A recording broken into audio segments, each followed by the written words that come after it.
So I've got this one piece of Velcro. Will this allow people in the city to be able to keep a rooster? We're gonna find out.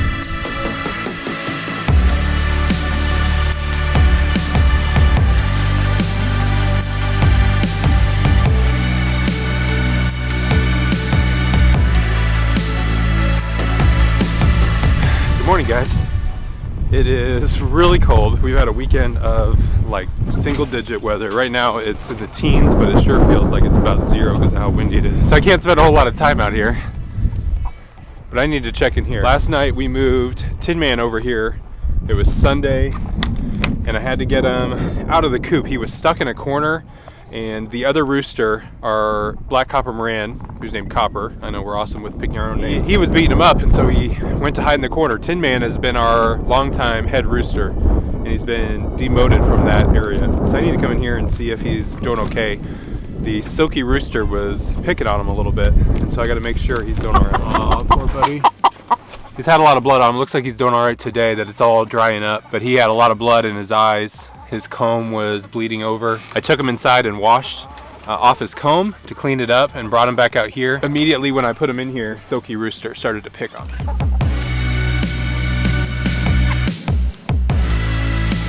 So we're gonna monitor Tin Man. We're gonna probably have to take him in, clean him up a little better today too. It looks like all the blood has dried over, but at least he's able to be up and out and about where he was hiding in the other coop.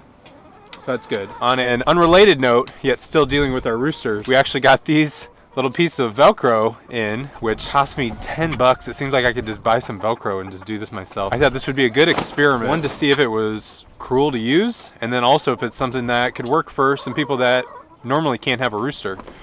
This is a rooster crow collar. So it's supposed to work by being around the rooster's neck, and it's supposed to be loose enough to where they can still breathe and move around, but tight enough where it'll make crowing uncomfortable, where they still may crow, but it'll make it uncomfortable and they'll stop doing it quite as much. So what I need to do is get the rooster, it suggests to put it on initially pretty loose, and then as they get comfortable with it, to each day tighten it a little more, and then make sure you can always get like a finger through, your pinky finger into it just a little bit.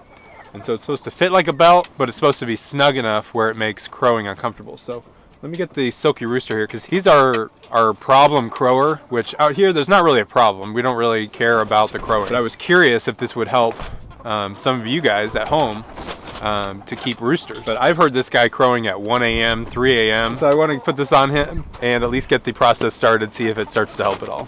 We've got him on here. I wish it was white, because then it would definitely blend in. It stands out a little more on an all white silky here, and it still has plenty of room. I can get a full big finger in here. So the main thing is to watch his breathing. Make sure that he's not struggling, and I'm not seeing him open his beak and really gasp for breath. I'm kind of hoping that this will distract him too, that he'll be more focused on his own issues, and he'll leave Tin Man alone. So I'm going to let him go here. I'll leave the camera in here, and we'll watch if he starts to or tries to crow at all. And then over the next few days, we'll tighten up a little more until the point that it gets uncomfortable. We got time on our side. We're in a state of home. I need you on my fire. I want you to know that every time you're away, we got everything here, at least to stay alive. We're now back later in the day, and we're going to try to tighten it up. He's still crowing. Now that he's gotten a little more used to it, let's see if we can tighten it up. All right, so now I've got it tightened up. I can still get a larger finger inside of there. Definitely can get a full pinky inside of there. What do you think, buddy? I know, it's probably not very comfortable. Don't physically see him struggling to breathe at all, which is really good. Now let's watch and see if he tries to crow. And I saw you walking the line, and the truth may come as a surprise, that with you I feel alive. You'll be the last one I think about. So I'm here with Tin Man and our silky rooster, and looks like they fought some more today, even though we haven't heard the rooster crowing today, which is cool. but apparently it's not distracting him enough. So I'm gonna have to get this rooster cleaned up. We'll have to figure out something different to put him in tomorrow. Maybe we put him in with the pheasants, I don't know.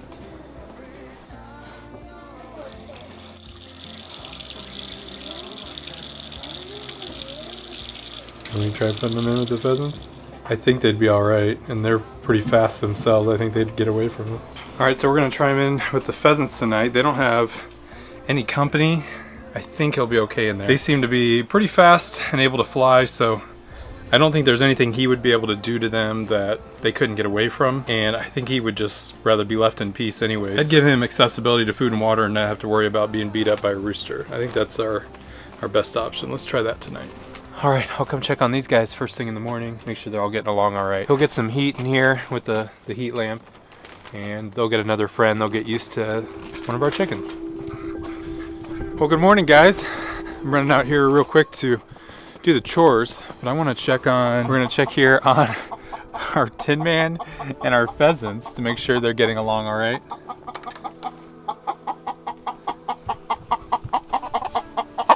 You can see he's got a bloody spot right there too. He must have got beat up. Well, I have just the thing for these guys. I've got a special treat. They've just been eating some high protein feed over the last few days, so I've got a little treat here for them on this cold winter day. Did you just see that? I don't know if it got on camera or not, but the red golden pheasant just got on top of Tin Man. So we've got some feed here. Today's video is actually sponsored by Valley Feed. We featured them in a video a couple months ago. They're in Bonner Springs, Kansas, just outside of the Kansas City area. So if you guys are in search of a high quality feed store in or around Kansas City, I definitely recommend you guys check them out. We use them for all of our feed, from our peafowl to our pheasants to our chickens, ducks, turkeys, and we hope you will too. And if you want to check them out, we've got a link for them down in the description. Or you can just look them up. And if you go in there, be sure to tell them that you heard about them through White House on the Hill. That'll help them know that this is a worthwhile venture, doing some marketing through us. So tell Matt, Neil, or any of the staff that we said hello. So as far as my cool treat for these guys today, I have got some game bird feed, which I am psyched about because it has got some whole pieces of food in here. And I think they will love this little treat because they have done a great job pecking around in here. More so than eating the feed. And so I think they'll really enjoy getting to find this stuff off the ground.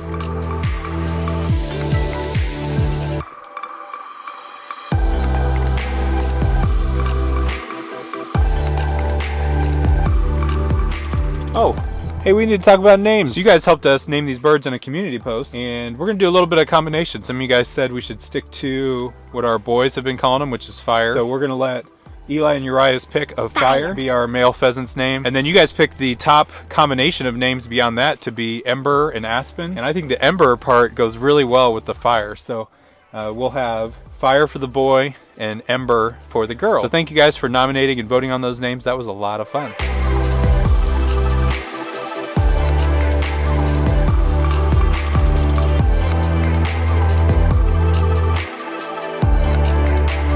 Lastly, I've been hearing the rooster crowing here just a little bit. See if I can go a little bit tighter on it. I hear him starting the crow, and then it fades off a little quicker. So I think it makes it a little tricky to tilt his head back. So let's see if we can tighten up the collar a little bit more today, see if we can get any more improvement on that crow. Still has a little bit of blood from Tin Man, but he looks like he's breathing just fine still. Can still get the pinky in, but I think we're at about the right tightness.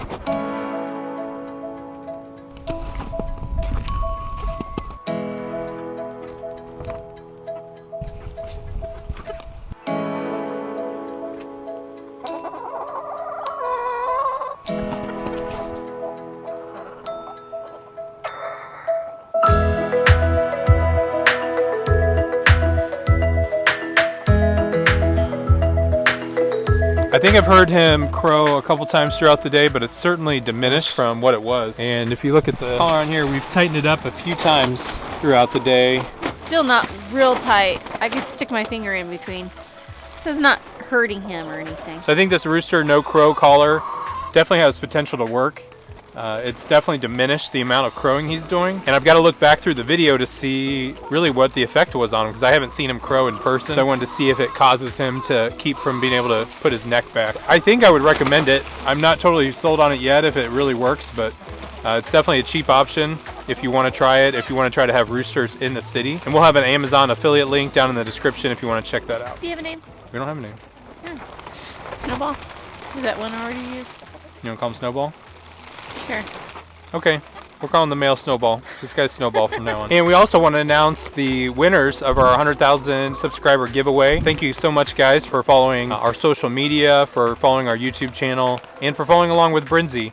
We really appreciate them partnering with us on this giveaway. We have 9 people that won various prizes, and then we have the one grand prize winner that won the incubator. So we're going to put them up here on the screen, and I'm just going to say their first name, but I have sent them all emails to get a hold of them, to get their info, to send everything their way. Haywire Homestead, Nathan, Josie, Stephanie, Alex, Christian, Travis, Scarlett, and I just have an email address, someone named Beetle 2019. Our grand prize winner is Anna from Georgia. I've already talked to her. She's going to be getting a Brinzy mini advanced incubator, so have fun incubating out some chicks in that. And then we're also going to send her a shirt, and she'll be in one of our videos as well. So congratulations, guys. So thank you to Valley Feed for sponsoring this video. We really appreciate them. Be sure to go check them out if you're in the Kansas City area. So we'll see you next time. Bye, guys.